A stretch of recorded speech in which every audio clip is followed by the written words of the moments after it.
Hi,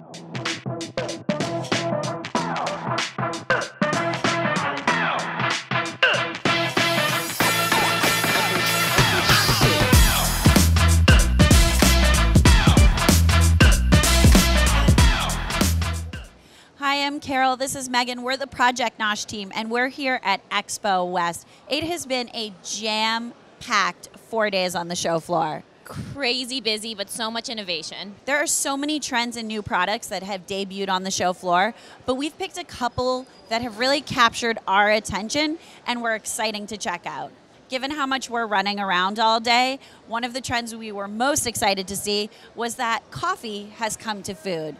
Now, in the past, there's been maybe coffee flavorings or coffee additives, but now you're seeing brands really establish deep partnerships with coffee companies and call out even the methods of brewing that they're using.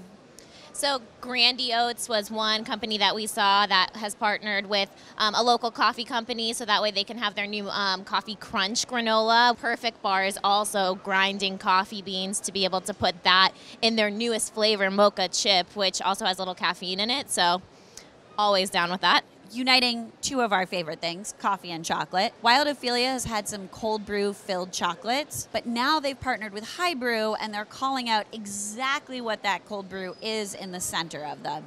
Yeah, I'm definitely excited that the beverage guys over at BevNet are not the only ones that get to partake in this whole coffee craze right now. Food is where it's at too. And speaking of beverages, we're also seeing bone broth companies, which have been big and booming for a while now, also start to make a transition and expand their product portfolio lines into soups. And bone broth companies had a really niche consumer, someone who really knew how to drink bone broth and understood all of its good properties, but they were excluding a consumer who maybe wanted to have more collagen in their life or were intrigued by it, but just didn't know how to consume it. So now they're expanding into soups. You're seeing that with Bonafide, and even Pressery went into ramen cups now, and that's something that consumers understand and also then can get the benefits of bone broth in a way that they're familiar with. Besides being familiar, it just gives them a use case, right? So instead of saying, when am I supposed to drink a cup of bone broth? You can say, oh, I'm going to incorporate bone broth easily into my lunch, my dinner, an on-the-go meal. One thing, too, is most of these soups are at a higher price point. When they're on shelf next to canned soups, are consumers going to understand the difference between a bone broth-based soup and just your regular cup of soup? Also seeing a lot of expansion at the show is products incorporating CBD or hemp extract. New Hope held their CBD summit right before Expo West, and I think that was really a big draw and brought a lot of these brands to the show floor. There's certainly a lot of products that are still sticking to more functional delivery mechanisms like tinctures and pills, but there's also a lot of products that are trying to look just like traditional sack products.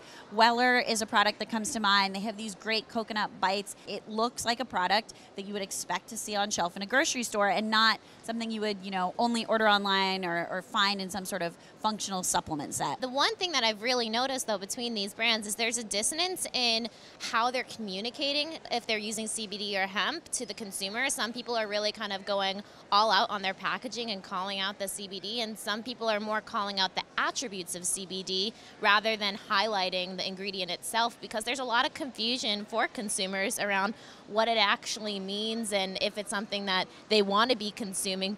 Part of this is the FDA. The food industry is evolving faster than the regulations, and it'll be interesting to see as they start to make statements around what you can and can't say on your packaging, how that shapes the language that brands are using.